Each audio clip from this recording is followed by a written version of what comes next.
bugün sizler için yakışıklı oyuncumuz Can Yaman ve güzeller güzeli Demet Özdemir'den muhteşem karelerini sizler için derleyip topladık.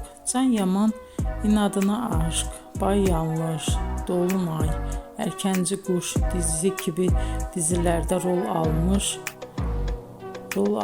arkadaşlar ve herkes tarafından çok beğenilmişti. Biz de sizler için onların romantik karelerini derleyip topladık. Arkadaşlar, bu fotoların devamını gelmesini istiyorsanız emeğimize saygı olarak kanalımıza abone olup bol bol yorum yazmayı unutmayın. Arkadaşlar, bizi izleyen herkese teşekkür ederim. Bizden bu kadar.